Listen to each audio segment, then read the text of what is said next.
Hi friends, నేను మీ current గురండి. చాలా రోజులైంది. సో ఏంటంటే ఇక్కడ నేను ఏం చేస్తున్నాను అనుకుంటారా? ఏం లేదు. సో యాక్చువల్గా ఏంటంటే ఇలాంటి ప్లేస్లో మనం ప్రొఫైల్ ఎడిట్ చేస్తాం. ఎందుకంటే ప్రొఫైల్ ఎడిట్ ఈజీగా మనకు కమ్యూనికేట్ అవుతుంది. బట్ మేమేం చేసాం, ఇక్కడ రోప్ లైట్ వేసాం, పోలే అదిరిపోలే. యాక్చువల్గా రోప్ లైట్ వేయడానికి రీజన్ కూడా నేను చెప్తాను చూడండి. యాక్చువల్గా ఏంటంటే ప్రొఫైల్ లైట్ ఇది మొత్తం ఓపెన్ ఏరియా. సో ఇప్పుడు ప్రొఫైల్ లైట్ వేస్తే దానికి ఒక చోక్ వస్తుంది. సో చోక్ పెట్టి స్పేస్ ఎక్కడా లేదు, ఎందుకంటే ఇదంతా కమర్షియల్ బిట్టు. సో మొత్తం ఫాల్ సీలింగ్ కూడా లేదు ఎక్కడ.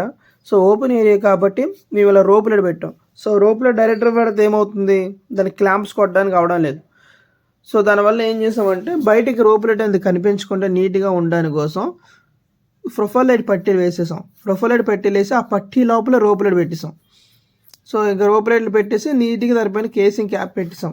సో దాని క్యాప్ పెట్టేస్తే ఇంక రోప్ లైట్ బయటికి కూడా రాదు, లైటింగ్ కూడా చాలా బాగా వచ్చింది. సో దీనివల్ల మనకి రిస్క్ కూడా లేదు. బట్ ఏంటంటే యాక్చువల్గా మనం ఒక ప్రొఫైల్ పట్టి 3 మీటర్స్కి ఏం చేస్తామంటే ఒక 2-3 స్క్రూస్ మాత్రం వేస్తాం. బట్ దీనికి వచ్చినప్పటికి 4-5 ఈజీగా వేయాలి. సో ఎందుకంటే ఇది రోప్ లైట్ కదా, హెవీగా ఉంటుంది. సో అందువల్ల వేసాం. చూసారా అవుట్ఫిట్ ఎలా వచ్చిందో. సో ఇది వచ్చినట్టుగా మొత్తం ఇలానే వచ్చింది, ఎక్కడ కూడా ఇబ్బంది లేదు, జాగ్రత్త వచ్చింది. బట్ చెప్పాను కదా దగ్గరికి బేస్లు వేసుకోవాలి. సబ్స్క్రైబ్ చేసుకోవచ్చు ఫ్రెండ్స్.